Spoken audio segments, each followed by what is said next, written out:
안녕하세요. 오늘은 무슨 작업하고 계시는 건가요? 잠깐 나와봐봐요. 여기 저 레이저 보여요? 저 빨간 색깔의 레이저 포인트. 네 보입니다. 예. 자, 이쪽으로 와봐요 이제. 저기도 레이저 포인트. 자동차의 자율주행 있잖아요. 그 자율주행 중에 가장 이제 기본이 되는 게 뭐냐면 앞차가 있을 때 요즘은 알아서 서요. 그리고 일정 거리 속도 유지하면 다시 가기도 하고. 근데 그런 거리를 맞춰주고 그 다음에 앞차를 인식하는 게 이제 레이더 모듈이라는 건데요. 이 도시락통 같이 생긴 게 레이더 모듈이에요. 이 레이더 모듈이 범퍼 탈부착이나 아니면 뭐 사고로 인한 뭐 변형, 수평이 돼야 되는데 뭐 휘었거나 이런 부분으로 인해서 앞에 물건의 인식을 제대로 못하는 거예요. 차가 없는데 차가 있다고 나온다든지 아니면 분명히 가운데를 보고 있어야 되는데 삐뚤어졌으니까 엄하게 인식한다든지 그런 이슈 때문에 차에서 경고등을 띄워요. 차량에는 이렇게 차량 접근 경고 장치 이상 이런 거나 능동형 정숙주행 장치 이상이라는 경고등이 있어요. 이 경고등이 발생이 되면 이제 이 장거리 레이더가 정상적으로 장착이 되어 있는지 또는 틀어졌으면 이제 맞히는 작업을 하는 게 이제 에이다스 캘리브레이션이라는 걸 합니다. 이게 그 우리 엔카 뒤지다 보면 네. 크루즈 컨트롤 중에 아답티브 컨트롤 그 옵션이 있는데 예. 그거 얘기하시는 거예요? 예. 그러니까 크루즈 컨트롤인데 앞차 있고 가네 그냥 가는 거 말고 예. 앞차가 있으면 아답티브. 멈추고 예. 그 앞차가 멀어지면 가고 경우에 따라서 섰다가 가기도 예. 하고. 반자율주행. 예, 요즘은 이제 차선도 맞춰서 이렇게 움직이잖아요. 그런 자율주행의 레벨에 맞춰서 센서의 위치나 센서의 개수가 바뀌어요. 그러니까 ADAS라고 하는 ADS라는 시스템이라고 하는 거고 예. 제가 하는 거는 모듈들도 정 위치에 딱 있어야 되는데 당연히 타다 보면은 뭐 기울 수도 있고 그렇죠. 충격이 휠 수도 있고 파손될 수도 있고 그러면 얘를 정 위치를 맞춰주는 작업을 해줘야 되는 거예요. 타이어 휠 얼라이먼트 보듯이 네, 휠 얼라이먼트 센서들도 다 정렬을 해줘야 되네, 그죠? 그래서 이 차하고 이 장비하고는 서로 간에 딱 이렇게 딱 수직이 돼야 돼요. 이렇게 되거나 이렇게 되면 안 돼요. 예. 그러니까 얘가 이렇게 돼 있어야 되는데 이렇게 돼 있거나 이렇게 돼 있으면 수평이 안 되기 때문에 기존으로 제가 레이저 포인트를 쐈을 때 100. 네. 그 다음에 여기도 100 보이죠? 여기 100. 네. 이런 식으로 맞추고 그 다음에 이 거리도 있습니다.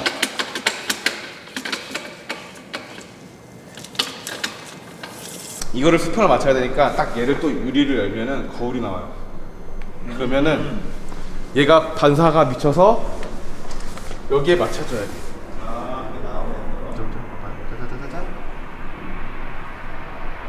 지금 어디 있죠? 포인트가? 지금 저 신호등 앞에 찍히죠? 네. 그죠? 조금 더 올려야겠다 얘를. 오케이. 그러면 저기 지금 포인트가 저기 다시 맞죠? 네. 오케이. 그다음에 이제 이쪽도. 오케이. 그러면 서로 간에 빛이 왔다 갔다 하는 얘기는 수평이라는 거잖아요. 네. 이걸 맞춰. 이 차하고 이 장비하고는 딱 평행이라는 거예요. 그렇지. 그래야지 이 센스의 평행을 맞출 수가 있는 거예요. 네. 이 레이더 있죠? 이 레이더 점에서도 수평을 맞춰주는 거죠. 그래서 여기는 이런 거울이 있어요. 이 미니 거울을 이 가운데에다가 딱 붙이잖아요.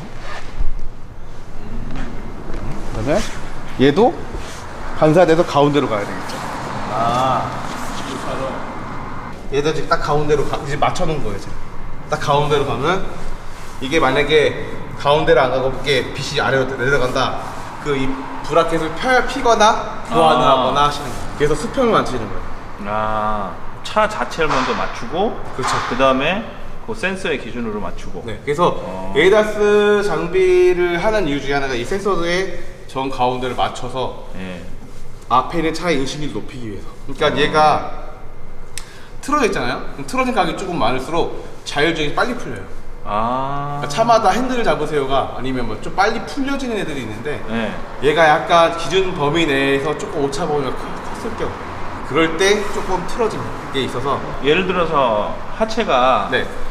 부싱에 의해서도 차이가 있겠네요. 아무래도 그럴 수 있는데 네. 예를 들면 바퀴가 심하게 막 쏠리고 이럴 정도 전까지는 네. 어느 정도 이제 그 자체 오차? 센서에 그 조정 범위 값이라는 게 있어요. 아. 그러니까 0에서 10이면 네. 0에서 10 안에만 네. 있으면 네. 된다. 그래서 오차가. 지금 이 에이다스 캘리브레이션의 전제 조건은 얼라이먼트가 맞고 하체 차고 높이가 같다는 것까지 확인 후에 시작이 됩니다. 아. 이제 그런 부분들이 있으면 시작 자체는 하진 않습니다. 네, 그건 기본인 거죠. 지금과 같이 이제 그 능동형 어시스트 작동 이상이라든지 이런 게 뜨면은 요즘은 이렇게 에이다스 캘리브레이션이라는 작업을 많이 하게 돼요. 자, 그리고 또 얘는 얘되고 얘가 뭔지 궁금하시죠? 이거는 이제 또 새로운 기술이긴 한데 차마다 유심히 보면은 카메라가 하나씩 있어요. 얘는 이제 카파스 카메라라고 명칭을 하는데 네. 요즘 헤드라이트 자동 상향이라는 기능이 있습니다. 아, 예. 상향 오토로 하면 네. 대항차가 오면 자연스럽게 하향으로 바뀌기도 하고 예, 예. 경우에 따라서는 이제 이 카메라가 좋은 애들은 속도 계기판에 그 몇 킬로다라는 걸 또 인식하는 게 있어요. 아. 그 인식을 하는 경우도 있고 앞차하고도 거리를 얘 정보를 받아서 해요. 아. 그래서 전반적으로 자율주행하고 오토 헤드라이트부터 시작해서 전반적으로 카메라 한 역할이 커요. 그래서 카메라도 예. 이게 앞유리를 바꾸거나 카메라를 바꾸면 이 판으로 캘리브레이션을 합니다. 또 재밌는 건 저 보드가 브랜드별로 다 달라요. 보드가요? 네. 그래서 이건 이제 벤츠. 그러니까 일명 뭐 어떤 유튜버나 이런 들 보면은 도화지에다가 뭐 그려가지고 했다 하잖아요. 그러니까 원래는 이렇게 해서 붙여서 이 카메라와 높이 1670 높이를 맞춘 다음에 카메라를 캘리브레이션을 보죠.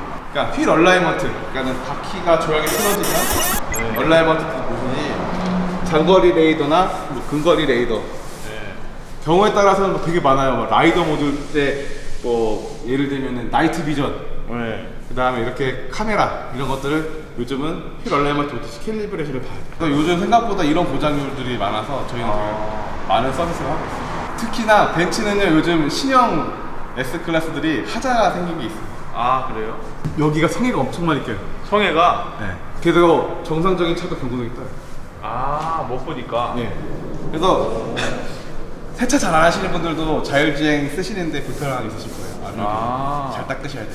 아니, 눈 올 때 보면 경고등 뜨거든요. 그렇게 끼면은 그건 S클래스는 그 문제가 어떻게 해결해요? 닦아주죠. 아, 그러네. 센터에서도 닦아줍니다. 특히나 이 카메라가 잘 고장난 이유가 아마 여름에 직사광선을 계속 받으니까 엄청 뜨거워지잖아요. 네. 그래서 고장이 잘 나는 편도 있어요. 근데 BMW 카파스 카메라 이거는 고장률이 좀 적고 얘가 좀 고장이 많습니다. 얘는 프레임이 여기 아래로 지나가서 그냥 방지턱만 세게 밑에 꿍 치면 여기가 휘어요. 그래서 얘는 그런 고장률들이 있겠네요. 많아요. 네.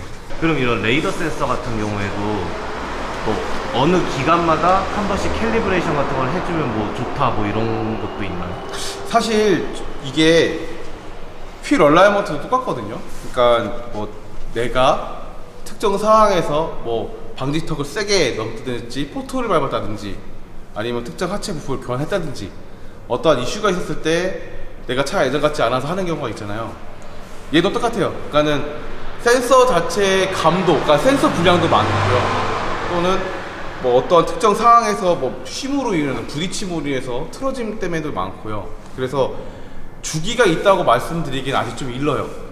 왜냐하면 저도 이거 산지가 한 3년 정도 했는데 평균 내기가 상당히 어렵습니다. 왜냐하면 멀쩡하게 오신 고객이 그냥 에이다스 해주세요라고 오진 않아요. 사람들은 아직 자율주행이 생소한 시스템이기 때문에 그냥 경고등이 떠서 안 됐을 때 와요. 아직까지는. 얼라이먼트는 사실 6개월에 한 번씩 차가 핸들이 쏠리니까 가잖아요. 그렇죠. 그런 것처럼 한 번씩 보십시오라고 말씀드릴 수가 있는데 얘는 주기가 있다라고 아직 말하기는 좀 이른 것 같아요. 하여튼 경고등 그쪽에 대해서 뜨면은 네. S9 모터스. 그렇죠. 찾으면 되겠네요. 문제가 있으면 이제 무조건. M3나 이런 차들은 윈드실드도 하는 차들 있잖아요. 이것도 위에 하나가 더 씌워지는 거잖아요, 필립이. 네. 이런 경우에도 영향을 줄 수 있어요. 이제 필름에 따라 다른다고 생각합니다. 예를 들면 필름에 뭐가 꼈다, 성에가 꼈다, 아니면 뭐 이물질이 있다, 눈에 확실하게 가시에 문제가 있으면 띄우지, 그냥 깨끗하게 티가 안 나는 선글라스 같이 딱 돼 있다 그러면은 적어도 문제 없을 것 같아요. 앞에는.